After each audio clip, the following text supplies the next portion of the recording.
이렇게 77년 역사와 전통을 자랑하는 우리 염천교회 복된 성도님들 만나게 돼서 너무 감사드립니다.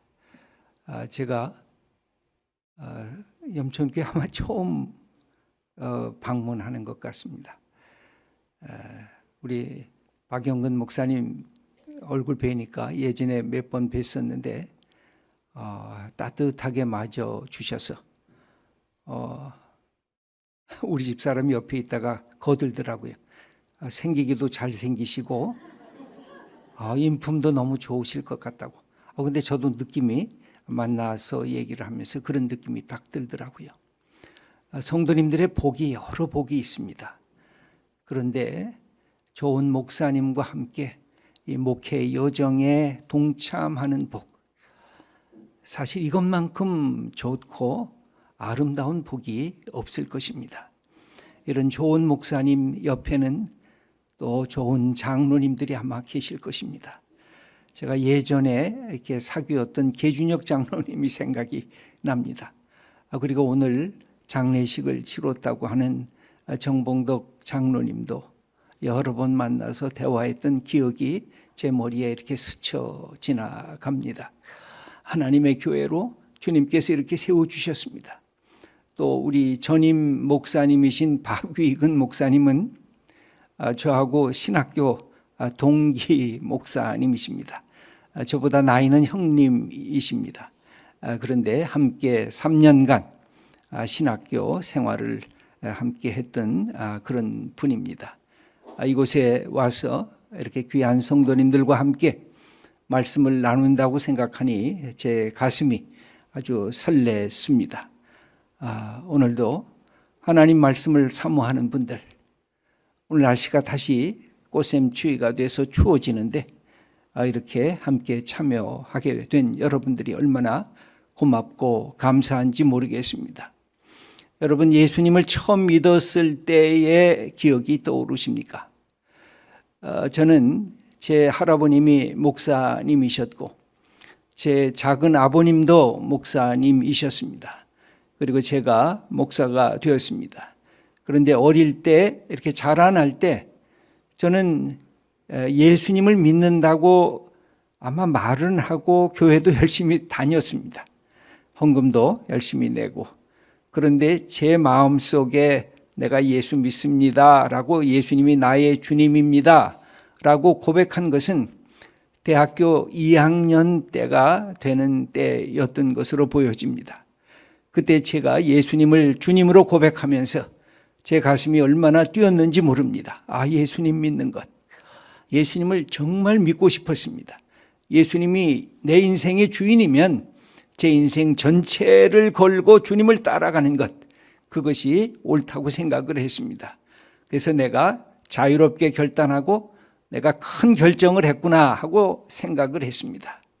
그런데 나이가 점점 들면서 이것이 나의 자유로운 결단이 아니고 하나님의 은혜였구나 하는 생각을 다시 마음속에 이렇게 생각해 보게 됩니다. 보통 감리교는 자유의지를 강조했습니다. 내가 자유의지를 갖고 예수 그리스도를 믿어라.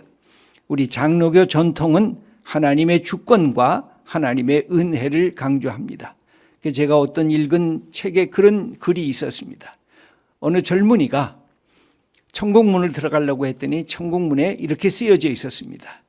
누구든지 나를 믿으면 구원을 받고 영생을 얻으리라고 하는 예수님의 말씀이 쓰여져 있었습니다.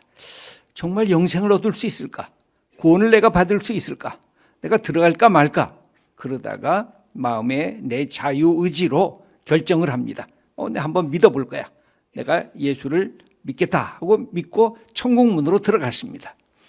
그리고 천국문이 어떻게 생겼는가 다시 천국문 위를 봤더니 이렇게 쓰여져 있었습니다.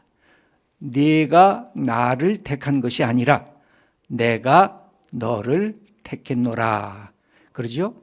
이 감리교 전통의 자유의지로 내가 예수 그리스도를 믿은 것 같은데 들어가 보면 내 스스로 내 의지로 믿은 것이 아니라 믿음조차도 선물이구나. 믿음조차도 하나님의 주신 은혜구나. 내가 하나님을 택하고 내가 예수님을 택한 것이 아니라 하나님께서 나를 택하시고 나를 귀히 여기시고 하나님의 아들로 나를 세우셨구나 하는 이 은혜의 사건을 경험하게 되는 것입니다. 이것은 단순히 내 의지가 아니라 성령의 사건이고 성령의 축복입니다. 사실 우리가 성령 충만하다는 것을 사모를 합니다. 그런데 많은 장로교인들은 성령 충만하다는 것을 사모는 하면서도 두려움이 있습니다.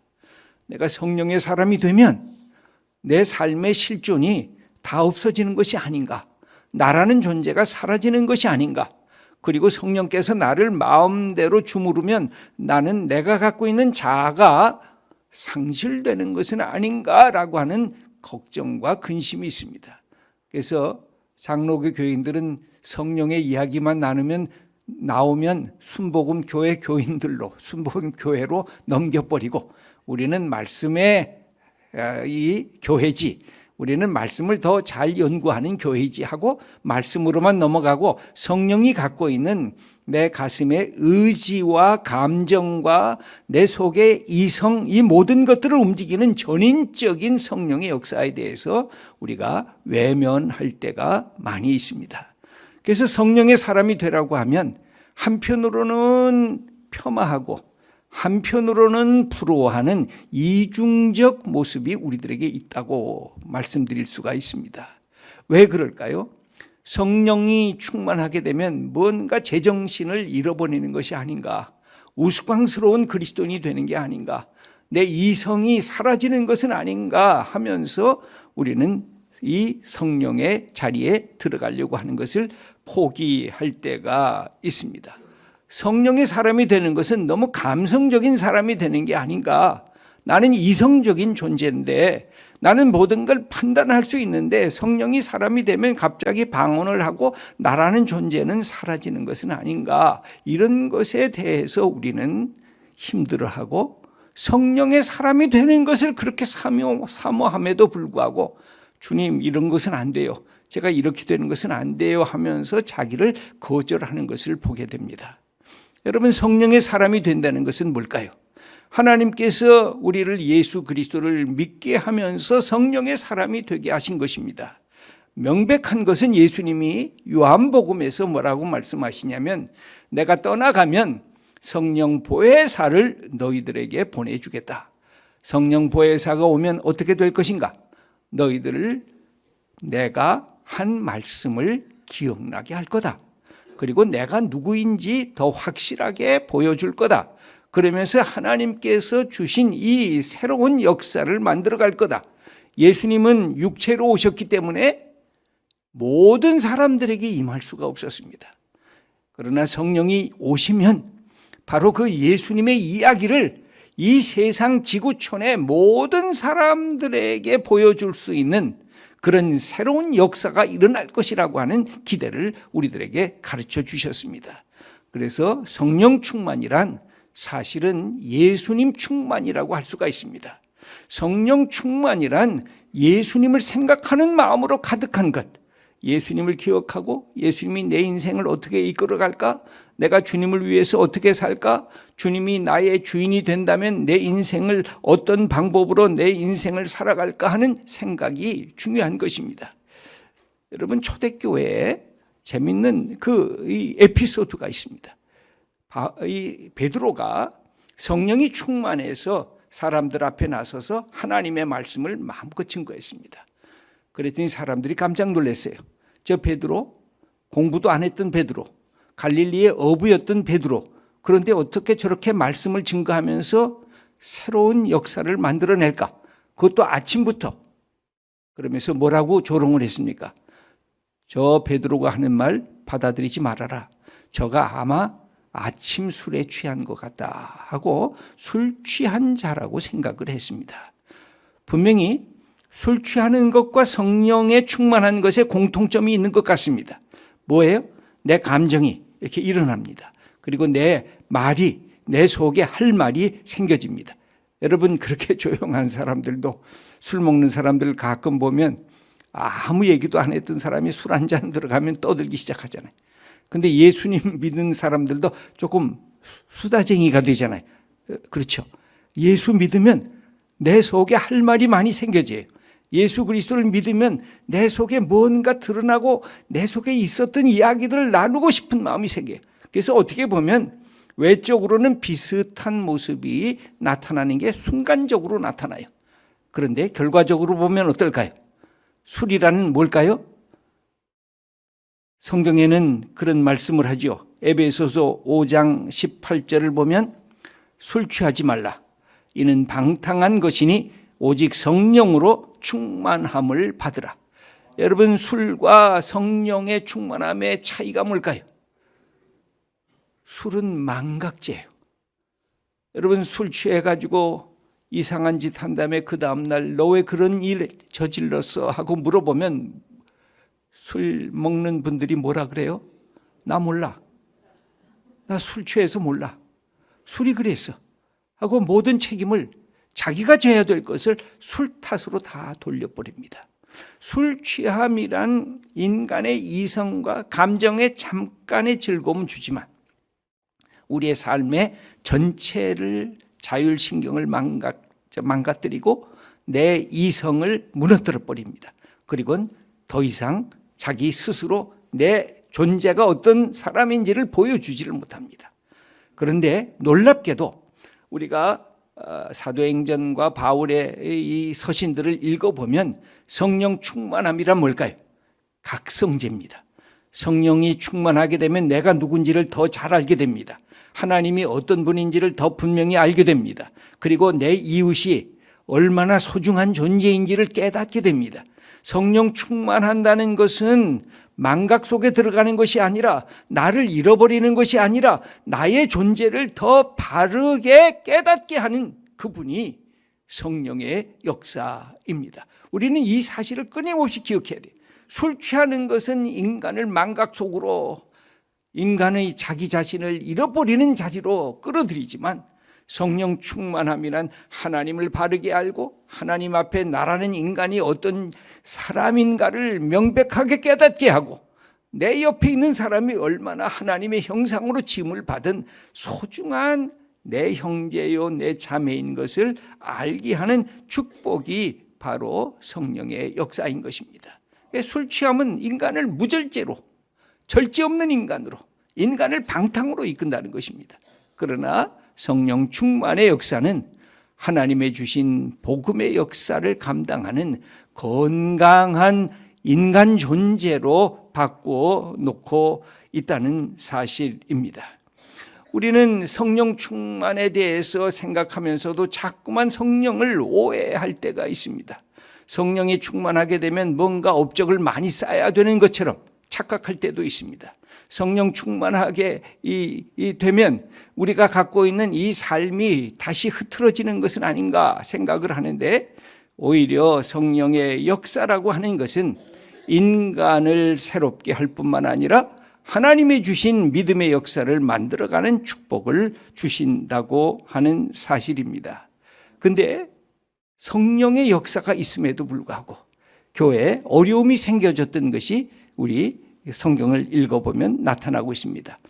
여러분, 고린도 교회는 어떤 교회였을까요? 고린도 교회를요, 영어로 보면 고린도 전서를 뭐라고 쓰죠? COR 해가지고 앞에 일자를 씁니다. 그러니까 COR. 근데 제가 독일에서 공부를 했는데요, 독일어로 쓸 때는 KOR이라고 씁니다. 고린도 교회를, 고린도를 설명을 할 때 여러분 KOR이라고 하는 것을 쓰면 뭐가 생각이 납니까? 코리아, 한국이 생각이 나잖아요. 그래서 제가 고린도 전서를 특별히 공부를 했는데, 고린도 교회를 공부하다 보니까 고린도 교회가 어느 교회하고 비슷하냐 하면 한국 교회하고 너무 닮은 거예요. 성령이 충만해요. 성령의 역사가 너무 많아요. 고린도 교회가 그랬어요. 그런데 고린도 교회가 문제가 발생을 해요. 어떤 문제가 발생해요? 나는 바울파요, 나는 게바파요, 나는 아볼로파요. 이런 문제가 생기는데, 한국 교회가 어때요? 한국교회 장로교만 150 몇 개가 있대요. 와, 다 예수를 믿잖아요. 제가 언젠가요, 제가 장로의 신학대학교 교수로 있을 때 총신 합동 측 신학교에 가서 초대를 받았어요. 거의 없던 일이었어요. 오히려 장신대에서는 합동 측 교수님을 초청하는 경우가 많지만 합동 측에서는 장신대 교수를 초청하는 경우가 거의 없어요. 합동 측 총신대 신대원 학생들이 가득 차 있었어요, 강당에. 그때 제가 처음에 그런 얘기를 했어요. 여러분, 천국에 가면 하나님께서 우리에게 뭘 물으실까? 너 통합하냐? 너 합동파냐? 너 장로교야? 너 감리교야? 너 성결교야? 하나님은 그거 안 물으실 거예요. 하나님은 뭘 물을까요? 너 예수님을 주님으로 고백했니? 너 하나님의 자녀인 자부심과 자존감이 있니? 너 하나님을 아바 아버지라고 부르고 있니? 그걸 물으실 거예요. 그러니까 교파, 남자, 여자 이런 거 안 물어볼 거예요. 우리가 예수 그리스도를 나의 주님으로 하나님을 아바 아버지라고 부른가? 이것을 우리에게 물으실 거예요. 그런데 이 성령의 역사가 어떤 문제가 있어요? 성령은 내가 충만하게 받았다고 하는데 뭐가 안 따라가면 문제가 생길까요? 성령의 은사도 많이 받았어요. 고린도 교회는 그래서 방언의 은사, 예언의 은사, 믿음의 은사, 병 고치는 은사, 얼마나 많은 은사를 받았어요. 그게 굉장한 교회예요. 한국 교회가 똑같잖아요. 그런데 그렇게 분파를 해요. 그렇게 서로 하나가 되지를 못해요. 그때에 바울이 가르치는 게 뭐예요? 너에게 사랑이 없구나. 그럼 뭐예요? 성령의 열매가 없다는 것이에요. 예수님을 믿는데 은사도 많은데 성령의 열매인 9가지 열매가 있잖아요. 그 9가지 열매는 뭘 다스릴까요? 우리의 성품을 다스려요. 사랑, 희락, 화평, 오래 참음, 자비, 양성, 충성, 온유, 절제. 이 9가지는 하나하나 보면 우리의 성품과 관련이 되어 있어요. 근데 내가 성령을 받았습니다. 근데 성령의 열매가 없어요. 그럼 어떻게 될까요? 은사를 자랑하게 돼요. 이것이 내게 얼마나 준 것인지 자기를 과시하게 돼요. 남을 멸시하게 돼요. 내가 은사 받았으니까 나는 최고고 당신은 성령의 은사가 없으니까 당신은 아무것도 아니네 하고 남을 폄하하고 남을 이렇게 깔보게 되어 있어요. 그러면 교회 공동체가 하나의 공동체가 안 되는 것입니다. 우리가 성령의 역사와 은사를 받았어도 그것이 어디까지 성령의 역사가 우리를 만지셔야 돼요? 우리의 성품을 만지셔야 돼요. 내가 예수 그리스도를 믿으면서 내 안에 사랑의 열매가 있는가? 기쁨의 열매가 생기는가? 평화의 열매가 생기는가? 오래 참음이 있는가? 자비가 있는가? 선함이 있는가? 충성과 온유와 절제라는 이 열매가 나의 삶을 이끌어가고 있는가? 그 성령의 역사는 입체적인 거예요. 저는 오늘 이 말씀을 함께 나누려고 합니다. 성령은 우리에게 하시는 첫 번째 이 역사가 있어요. 그것은 예수님을 주님이라고 고백하는 것입니다. 고린도후서 12장 3절을 보면 성령으로 아니하고는 누구든지 예수를 주시라 할 수 없느니라. 여기 주가 뭘까요? 주인 주자거든요. 근데 우리들은 예수님을 주님이라고 고백하면서도 주일날 올 때만 예배 드릴 때만 주님이에요. 그리고는 다른 때는 일주일에 한 번씩 만나는 주님이 돼버려요. 이것은 우리에게 얼마나 위험한 건지 모릅니다. 제가 대학교 때 배웠던 그림 하나를 여러분들에게 소개하려고 합니다. 사형리라고 하는 책자를 여러분들이 보신 적이 있을 거예요. 이 사형리에 아주 재미있는 그림이 있는데 저는 이 그림이 너무 좋아요. 여기 왼쪽에 내가 나의 주인인 사람이 있어요. 우리가 예수 믿기 전이죠. 그래서 예수님이 어디에 있어요? 십자가가 바깥에 있어요. 나 바깥에 있어요. 그리고 모든 것이 나를 중심으로 돌아가는데 여기 의자가 있잖아요. 이 의자가 영어로는 하트예요. 마음이에요. 그래서 의자, H자를 이렇게 집어넣었더니 그게 의자가 되니까 아주 딱 맞죠? 의자에 누가 앉아 있어요? 내가 앉아 있어요. 내 인생의 주인이 나예요. 그리고 예수님은 바깥에 있어요. 그러다가 어느 날 우리가 성령의 도우심으로 예수님을 뭐라고 고백해요? 주님 하고 고백해요. 그러면 어떻게 돼요? 주님이 내 마음의 하트에 왕자에 주님이 앉아야 돼요. 그러면 주님이 왕자에 앉으면 나는 어디에 앉아야 될까요? 나는 밑에 내려와 앉아야 돼요. 그래야 내 인생의 모든 것들이 선하게 이렇게 움직이기 시작을 해요. 근데 우리가 어때요? 매일매일 이렇게 예수님이 우리의 마음의 왕자에 앉아 있는가요? 분명히 예배 드릴 때는 내 마음의 왕자에 앉아 있어요. 그러나 예배 끝나고 바깥에 나가서 버스 타고 전철 타고 세상으로 나가면 갑자기 예수님이 이렇게 슬금슬금 내가 예수님 내려오라 그래요. 예수님 이제 내가 움직일 때예요. 예수님은 옆에서 그냥 돕기만 하세요 하고 내가 마음의 왕자에 앉아요. 그리고 예수님은 지금 내가 있는 자리 밑으로 쫓아내버려요. 뭐가 일어나요? 쿠데타가 일어나요. 여러분 예수 믿는 것은 혁명이라고 할 수가 있어요. 왜 혁명일까요? 여러분 혁명이라는 게 뭐예요? 주인이 바뀌어지는 게 혁명 아니에요. 그렇죠? 주인이 바뀌어지는 거. 주인이 바뀌어지지 못하고 혁명을 일으켰는데 실패하면 뭐가 돼요? 쿠데타가 돼요. 근데 우리 속에 쿠데타가 일어나는 거예요. 예수님하고 주님 앞에 예배 드릴 때는 분명히 예수님이 내 마음의 왕자 위에 앉아 있었는데 내가 세상으로 나가면 주님 이제 밑으로 내려오시죠. 이제 내가 세상에서 내가 일할 때예요. 내가 수고할 때예요. 당신은 내가 필요할 때만 내 마음에 오세요 하면서 예수님을 내려놓기 시작을 합니다.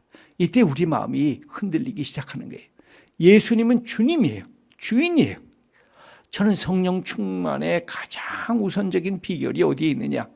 내 생애를 살아나갈 때 예수님 내 인생의 주인입니다. 어떻게 할까요?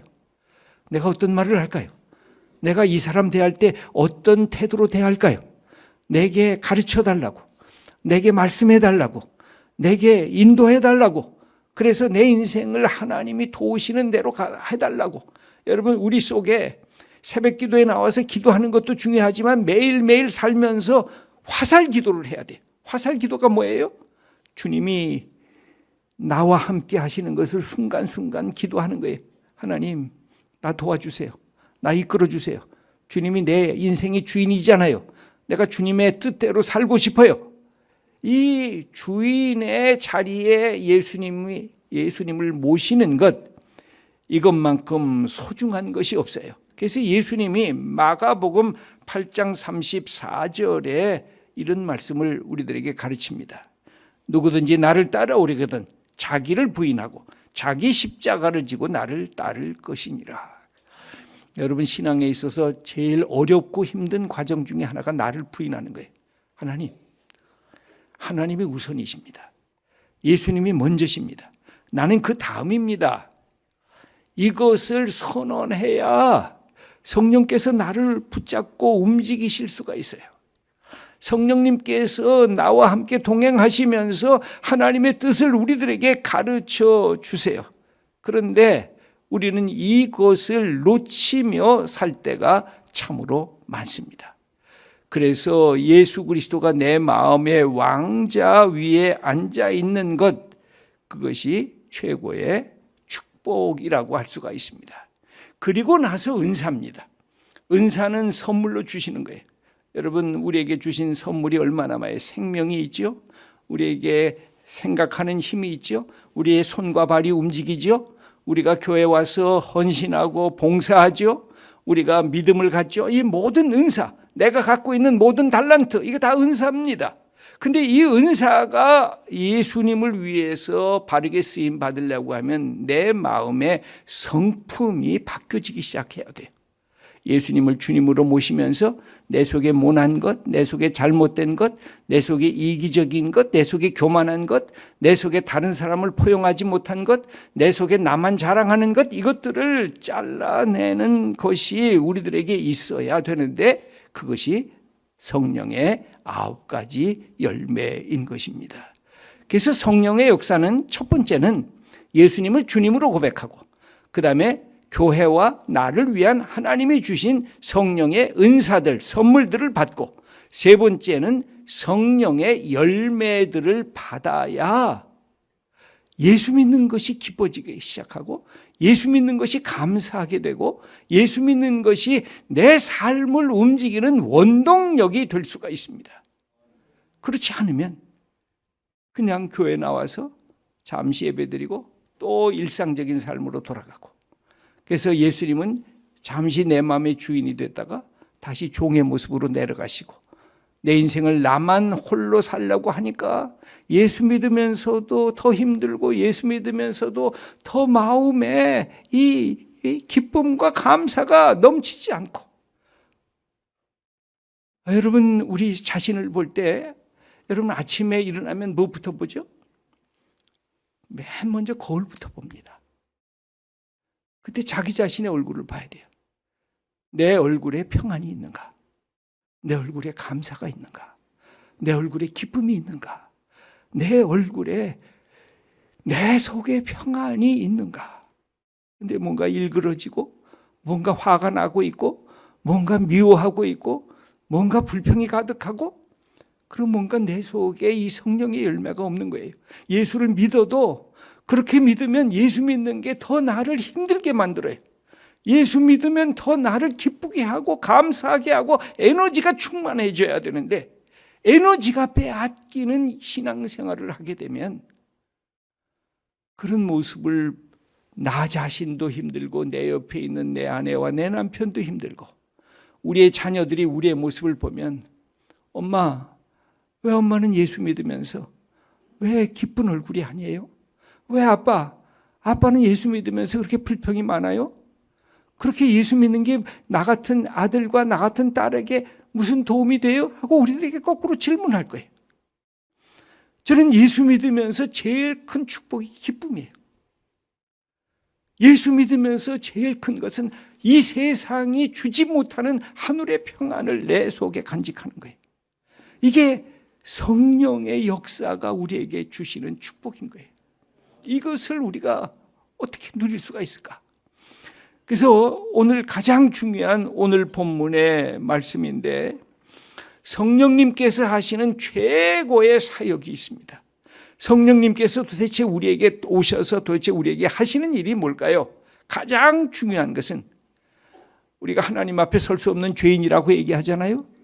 어떻게 나 같은 사람이 하나님을 내가 부를 수가 있는가 하고 우리가 고백을 하잖아요. 근데 성령께서 우리에게 주시는 최고의 선물이 바로 뭐냐면, 하나님을 향해서 아빠라고 부르라, 하나님을 향해서 아버지라고 부르라. 여러분, 로마서 8장 15절 말씀을 우리 함께, 여기 화면에 나와 있죠? 함께 읽어보겠습니다. 너희는 다시 무수하는 종의 영을 받지 아니하고 양자의 영을 받았으므로 우리가 아빠, 아버지라고 부르짖느니라. 예수님이 우리에게 가르쳐 주신 최고의 선물이 뭐냐면, 너 이제부터 하나님을 아버지라고 부르라. 구약의 유대인들은요, 여호와라는 이름이 나오면 너무나 거룩하기 때문에 여호와라고 부르지를 못했어요. 그리고 뭐라고 불렀을까요? 아도나이라고 하는 주님하고 불렀어요. 그러니까 하나님의 이름을 알면서도 하나님의 이름을 부르지를 못했어요. 그냥 주님이라고만 고백했어요.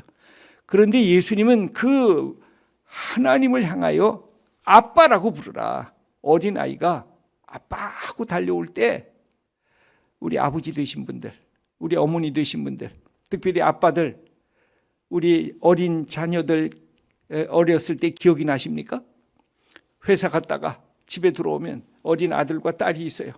그리고 이름을 딱 부르고 손을 딱 내밀잖아요. 그럼 어때요? 아빠 하고 달려오잖아요.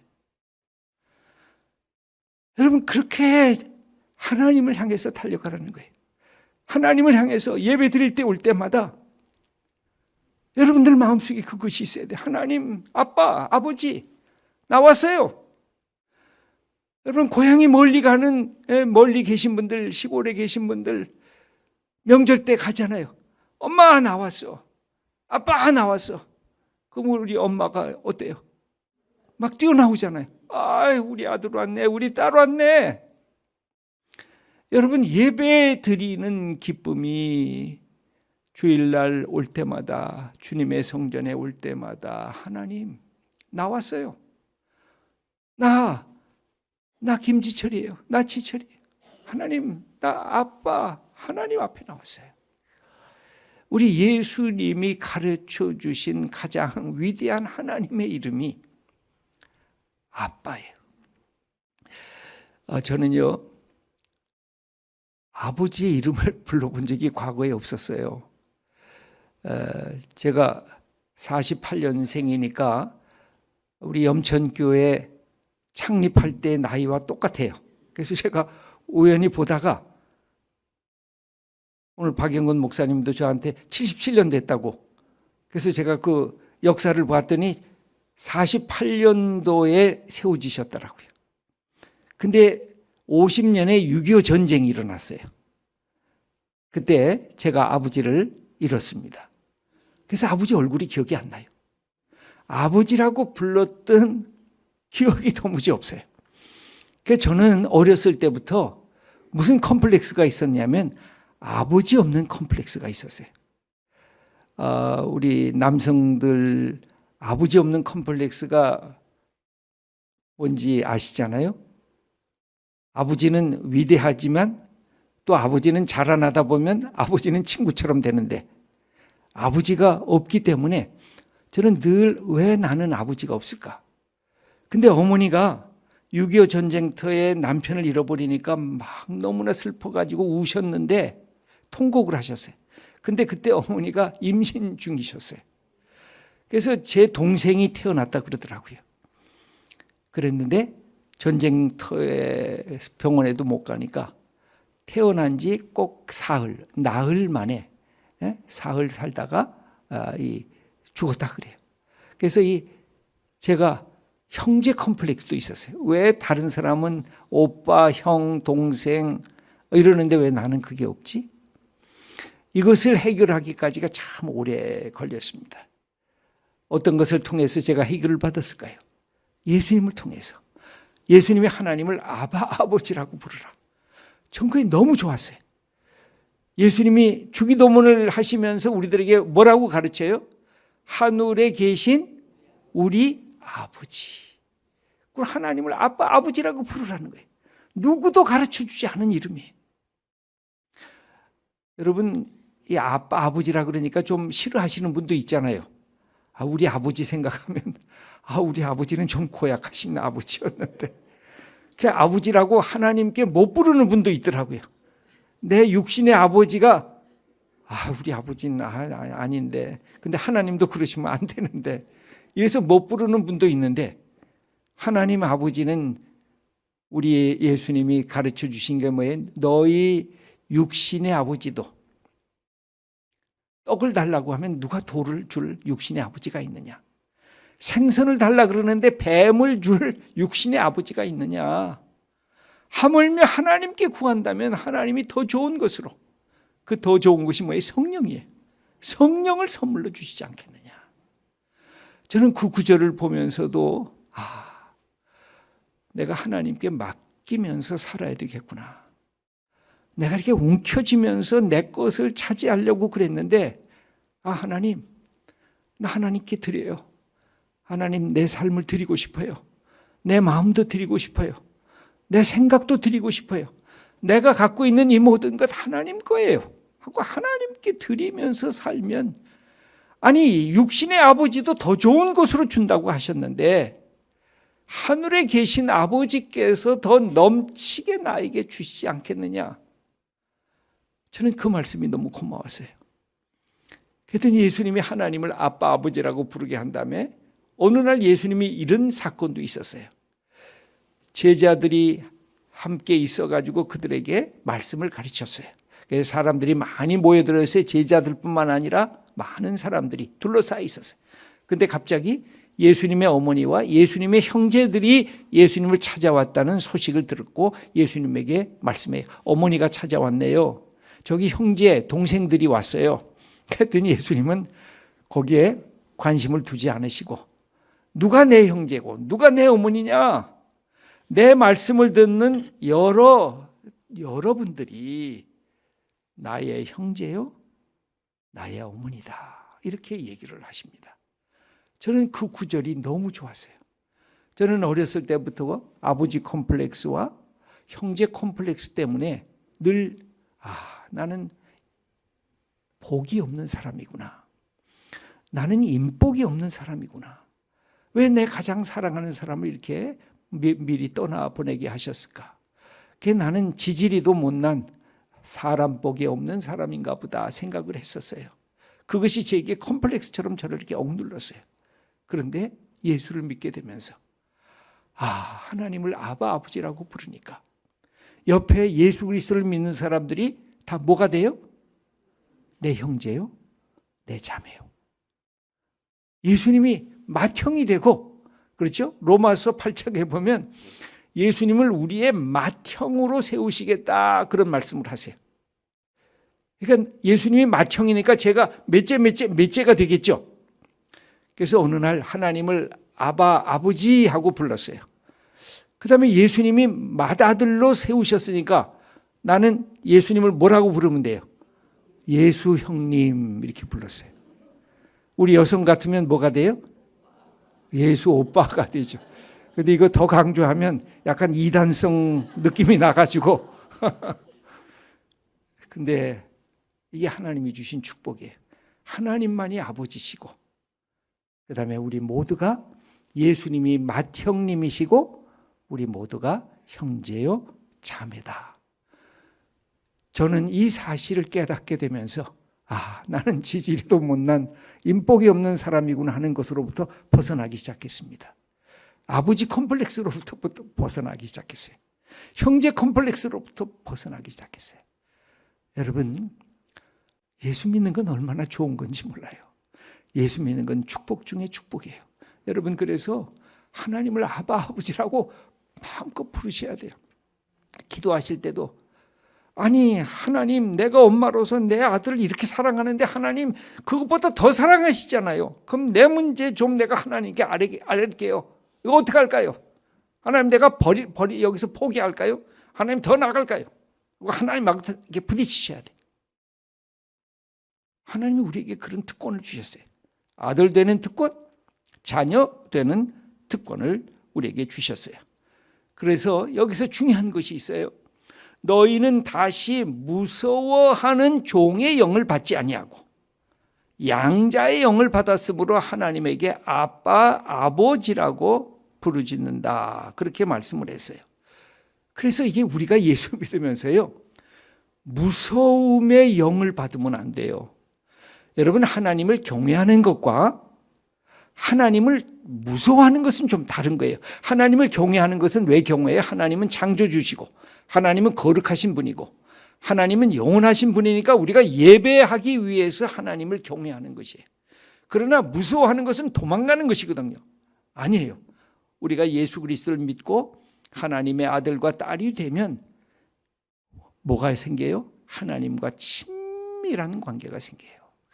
근데 하나님을 무서워하고 하나님을 잔인한 하나님으로 여기고 하나님은 나를 핍박하고 하나님은 나를 벌주고 하나님은 나를 징계하는 하나님으로 여기게 되면 우리가 자꾸 어떻게 해요? 도망가. 그러면 예수를 믿으면서도 불안해요.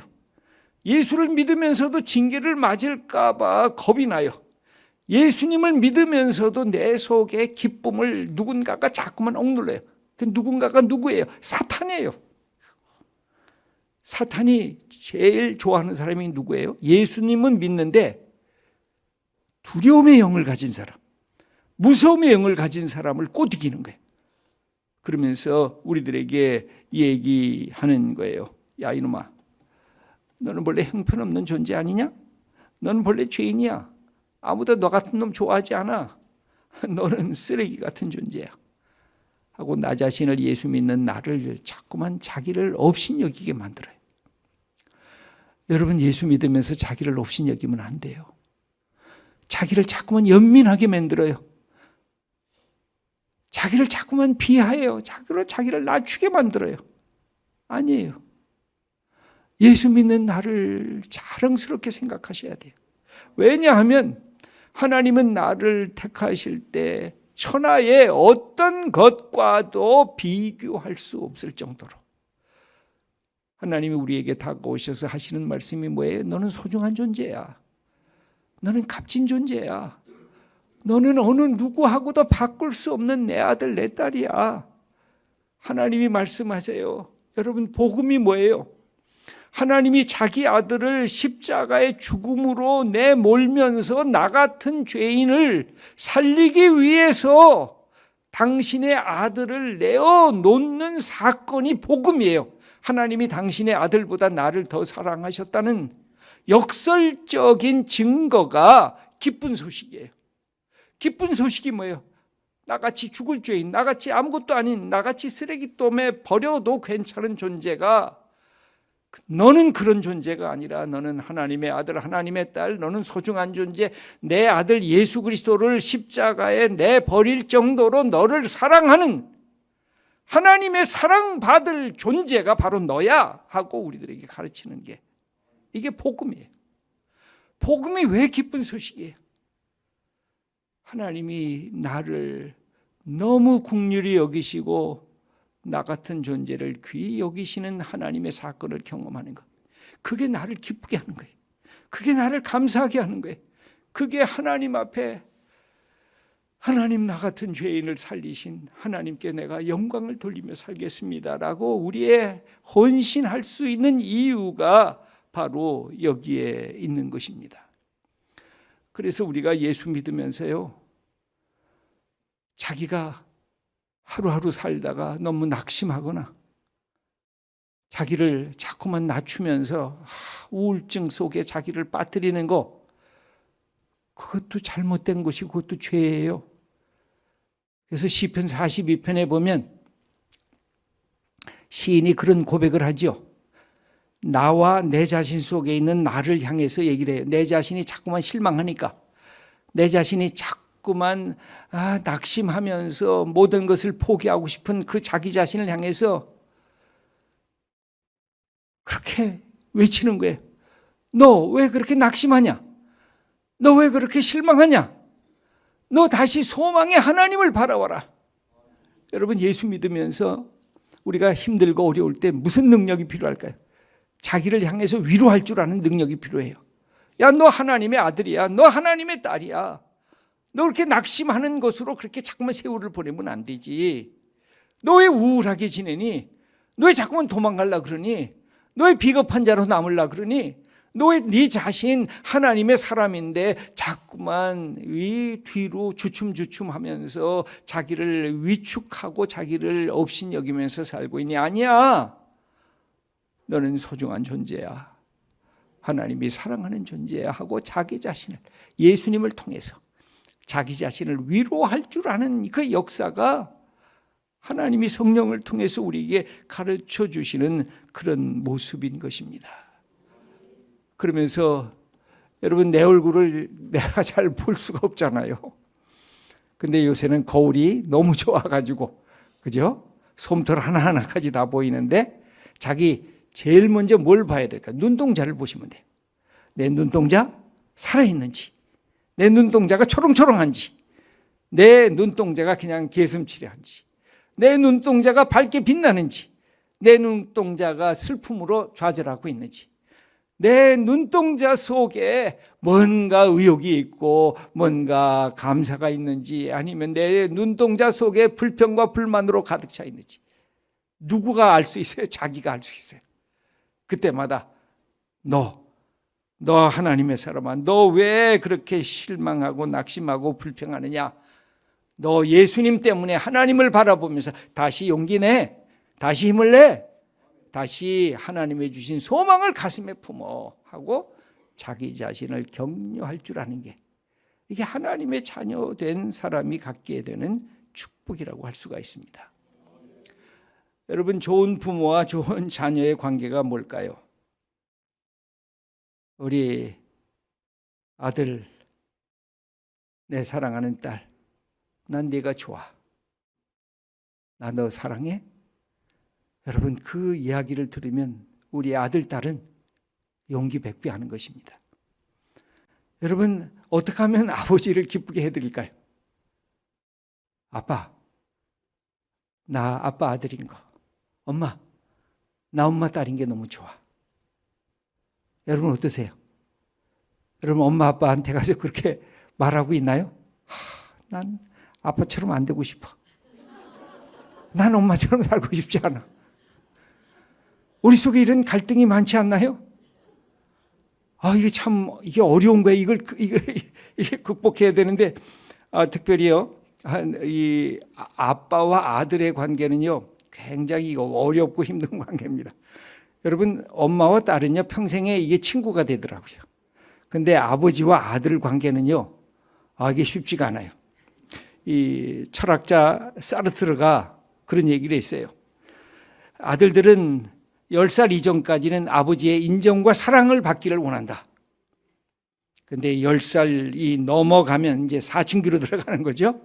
그러면 아버지로부터 탈출하기를 원한다. 그리고 아버지와 갈등하기를 시작한다. 그래서 그 거대한 힘에 내가 억눌릴 것 같은 데서 빨리 탈출하고 싶다. 그래서 이 사르트르가 유명한 얘기를 합니다.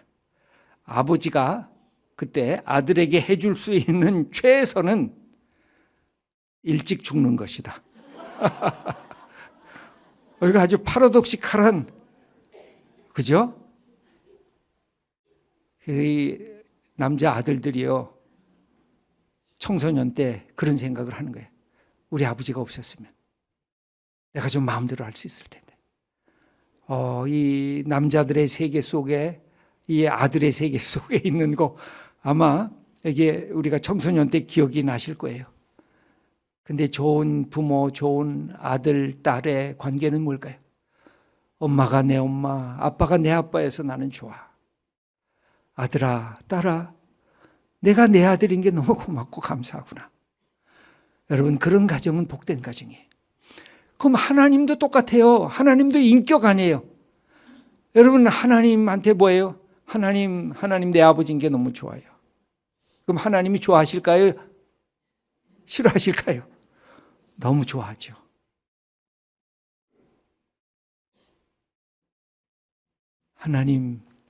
내가 하나님 딸인 것이 너무 좋아요. 하나님이 좋아하시죠. 여러분, 예수 믿으면서 우리에게 이 기쁨과 감사를 놓치면 안 돼요. 교회 나오실 때마다 나 하나님 좋아요. 내가 하나님 아들, 하나님을 아버지, 하나님 딸이 된 게 너무 고마워요. 이것이 내 속에 우러나오면 뭐가 생겨요? 세상이 주지 못하는 기쁨과 평안이 내 삶을 이렇게 쏟아져 이렇게 나오는 것을 볼 수가 있어요. 그래서 부모와 자녀 관계에 소통이 부재되는 게 이게 제일 아픈 거예요. 대화가 없는 거. 그래서 하나님은 우리에게 뭘 요구하셨어요? 대화하자. 그래서 우리에게 기도하기를 요구하시는 거예요. 야, 기도 좀 해. 내가 좀 들어줄게. 기도 좀 해. 그러면 어떻게 해요, 하나님은? 그러면 네가 성경을 펴봐. 거기에 내 말씀이 들어있어. 그래서 우리는 기도하고 하나님은 말씀을 하면서 우리의 신앙생활이 독백, 모놀로그가 되면 안 돼요. 우리 신앙생활이 뭐가 돼야 돼요? 대화가 돼야 돼요. 다이얼로그가 돼야 돼요. 그래서 하나님께 언제나 막 물어보세요. 하나님께 항의도 하세요. 하나님께 어떨 땐 막 뭐예요 하나님 왜 이렇게 하세요 하고 막 하나님께 도전도 하세요. 여러분 괜찮아요. 성경을 우리가 시편을 보면요, 하나님을 향하여 막 항의도 하고 그래요. 우리 예수님도 그러시지 않았어요? 십자가에 달리실 때 나의 하나님 어찌하여 나를 버리셨습니까? 하나님에게 어찌하여라고 질문하잖아요. 모세도 하나님에게 어찌하여 하나님 이렇게 하십니까? 하고 질문해. 그러니까 여러분들 괜찮아요. 하나님 앞에 질문하셔야 돼요. 하나님 이거 어떻게 된 거예요 도대체가? 하나님 나보러 어떻게 하라고요? 하나님 그러면서 하나님께 기도하셔야 돼요. 그리고 다시 말씀을 펴서 읽으셔야 돼요. 그래서 신앙이 독백이 아니라 대화적 인격이라고 하는 것은요, 대화가 안 되면 안 돼요. 여러분 부부가 왜 헤어져요? 요새 한국 사회에 너무 이혼이 많아서 가슴이 아파요. 그렇게 사랑했는데, 그렇게 너 좋다고, 당신이 너무 이쁘다고, 당신이 너무 멋지다고 해서 결혼을 했는데 왜 이게 헤어질까요? 인격은 뭐가 이루어져야 돼? 대화가 이루어져야 돼요. 여보, 당신 너무 고마워. 당신 너무 예뻐. 당신 너무 멋있어. 여러분, 우리 여기 남성들이 있잖아요. 오늘 저녁에 집에 가셔서요, 사랑하는 아내를 이렇게 보듬어 보세요. 당신 나와 함께 이렇게 살아줘서 고마워. 당신 아직도 예쁘네? 저는요, 이게 70이 넘었잖아요. 제 아내도 70이 넘고요. 근데 제가 하는 늘 두 가지 말이 있어요. 이거 원래 비밀인데요. 당신 나와 함께 이렇게 50년 가까이 살아줘서 고맙다고. 그 다음에 당신 아직도 예쁘네. 뭐 주름이 더 많아졌죠. 그죠? 근데도 같이 있는 것이 고맙고. 그래서 우리 하나님이 왜 남편을 가장으로 세우셨을까요? 우리 남편이 먼저 사랑을 하셔야 돼요. 아내한테 사랑받기를 원하신 게 먼저 아내를 보듬고 고맙다고. 당신 너무 나와 함께 있어줘서 귀하고 감사하다고 얘기하셔야 돼요. 표현하셔야 돼요.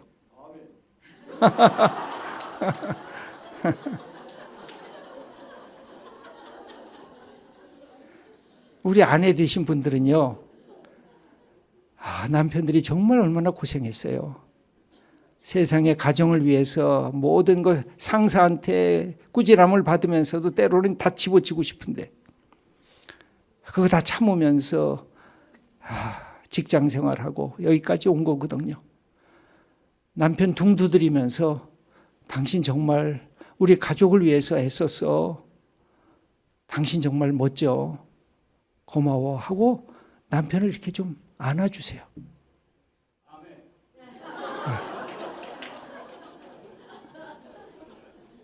오늘 저녁 가셔서 하실 거죠? 예. 우리 여성들도 하실 거죠? 좀 크게 얘기하세요. 그러면요. 이게 대화가 중요한 거예요. 하나님과 우리하고도 대화가 중요한 거예요. 하나님 고마워요. 그럼 하나님이 뭐라 그럴까요? 하나님도 고맙다 그러실 거예요. 저는 제가 여러분들에게 그림 하나를 소개하도록 하겠습니다. 고흐의 첫걸음이라고 하는, 이 지금 성경 구절 지금 다 하고 이 구절 시간이 많이 지나서 반 고흐의 첫걸음 first steps인데, 제가 장로회 신학대학교 교수로 있다가 소망교회 목회자로 이제 부름을 받고 55세 소망교회에 갔습니다. 그래서 소망교회에서 만 16년 동안 목회를 했는데, 그때 이제 소망교회에서 목회를 시작할 때 제 아내가 예술의 전당을 가더니 이렇게 큰 복사본을 이게 사왔는데, 이 반 고흐의 첫걸음이라는 First Steps라고 하는 그림이었습니다. 반 고흐는 밀레라고 하는 선배 작가를 좋아해서 그 사람이 그린 그림을 다시 모사한 것인데, 여기 유화로 그렸습니다. 여러분, 이 그림이 어때요? 이 목가적인 냄새가 확 풍기잖아요. 아버지가 밭에 가서 열심히 농사 일을 짓다가 저녁 때 집에 돌아오면서 엄마가 아빠가 돌아오는 모습을 보고 어린 딸을 데리고 문 앞으로 나왔습니다. 그러니까 아빠가 아이 이름을 부르는 거죠. 얘야, 사랑하는 내 딸아 하고 두 손을 딱 했어요. 우리 아버지들 이런 기억 있죠? 우리 아들, 딸 어렸을 때 두 손 이거 안 했어요? 저 이거 참 많이 했던 기억이 있는데, 그러니까 엄마가 딸을 갖다가 이제 아빠한테로 보내는 거죠.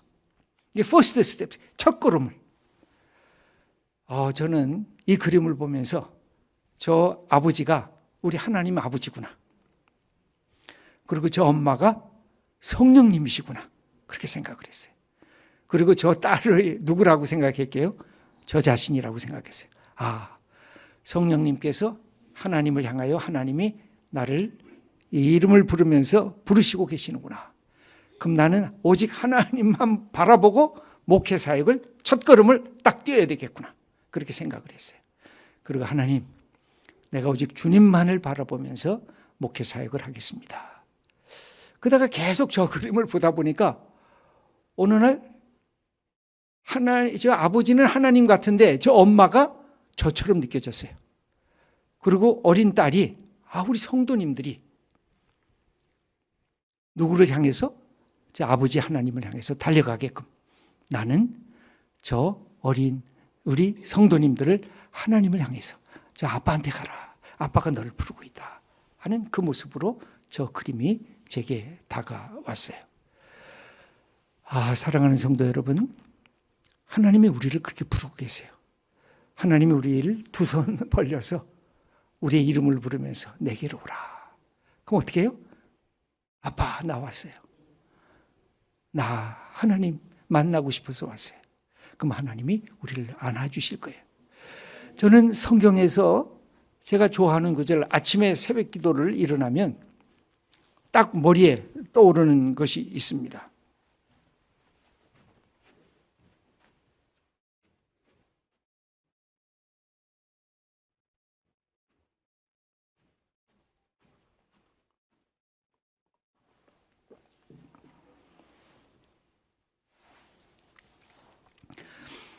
예수님께서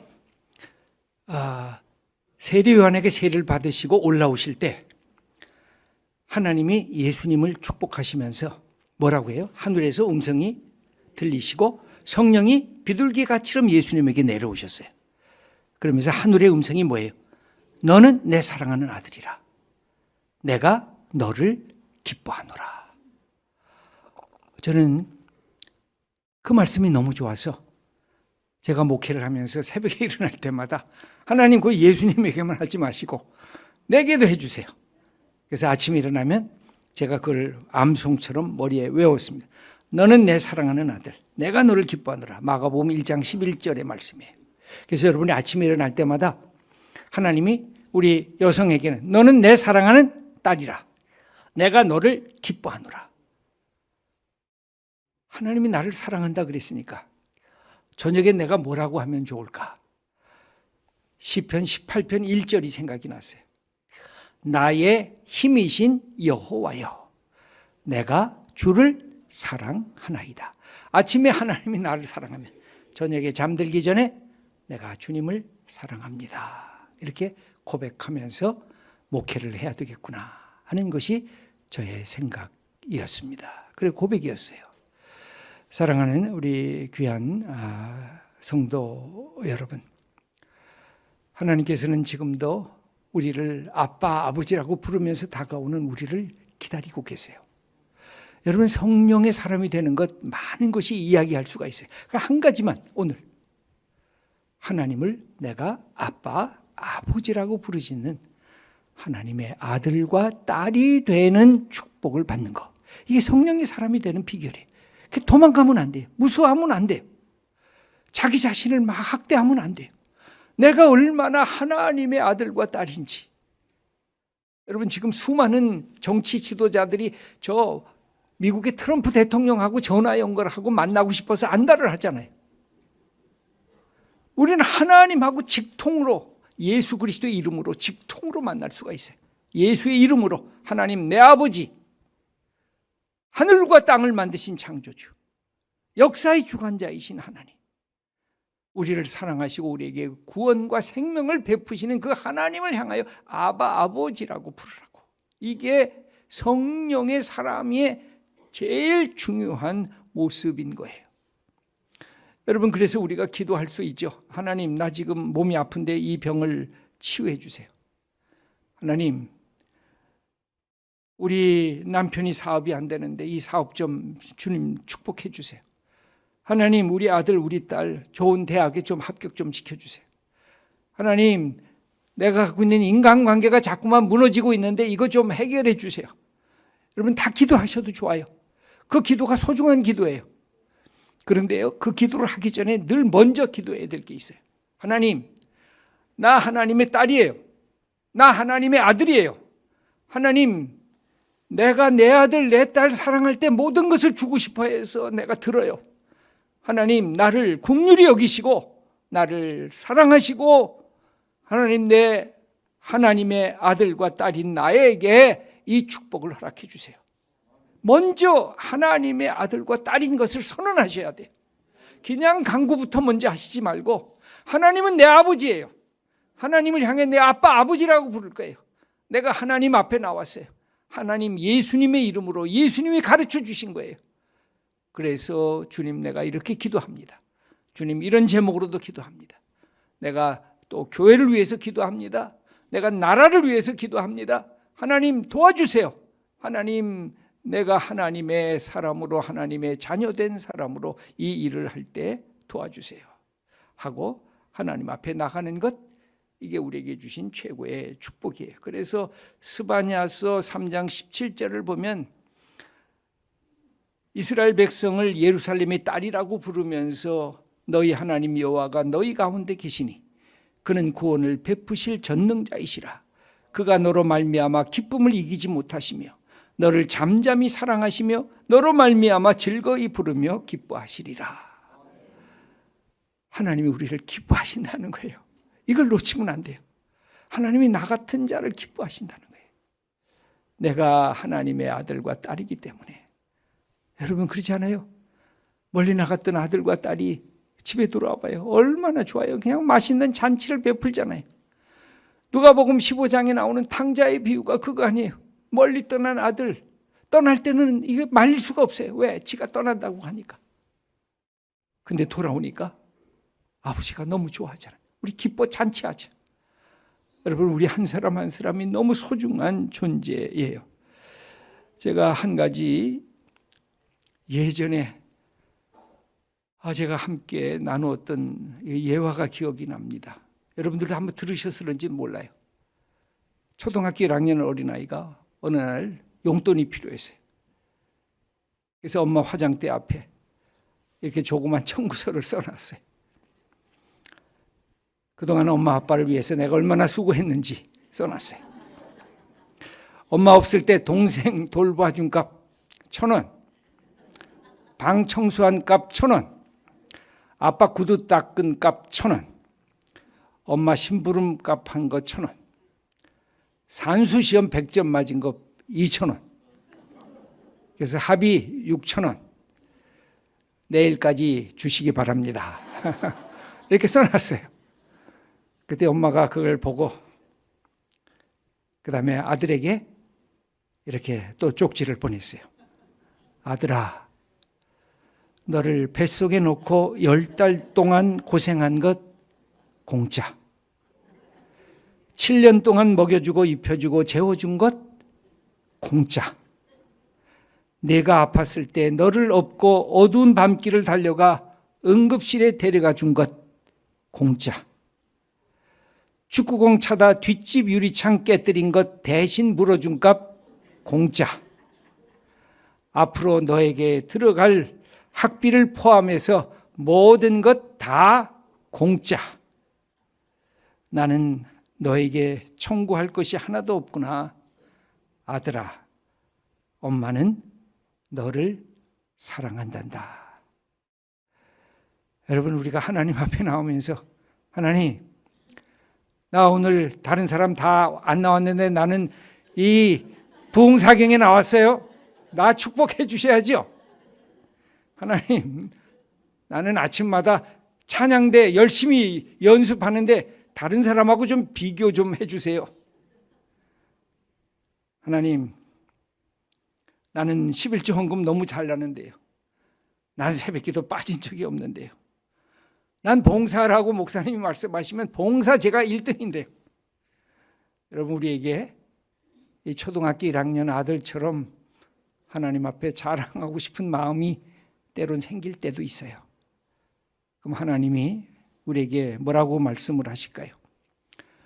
너에게 이만큼 건강 준 것 공짜.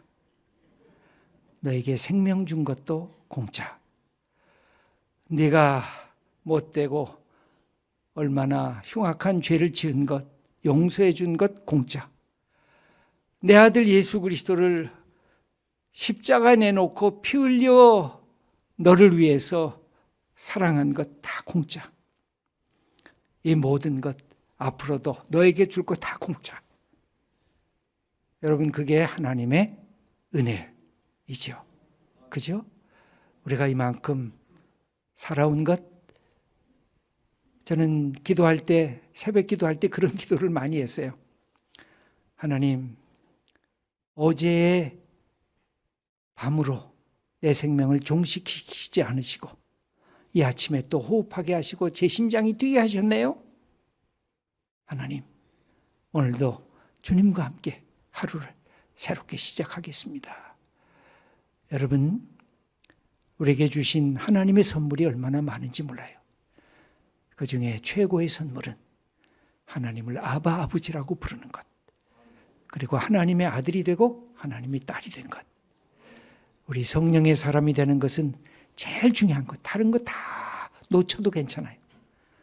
그런데 하나님의 아들과 딸이 되는 이 기쁨과 감사로 우리의 생을 살아갈 수 있다면 우리는 최고의 성령의 사람이 되는 축복을 누리는 것입니다. 우리 한 분 한 분, 염천교회 주님의 성도님들은 이 특권을 마음껏 누리면서 이 땅에 살다가 주님이 부르시면 감사합니다 하고 그냥 주님 앞에 서면 되는 거예요. 걱정하지 마시고. 그것이 우리에게 주신 하나님의 은총의 복인 것입니다. 이 축복을 마음껏 누리는 염천교회 성도님들 다 되시기를 축원합니다. 우리 이 시간 잠시 함께 기도하겠습니다.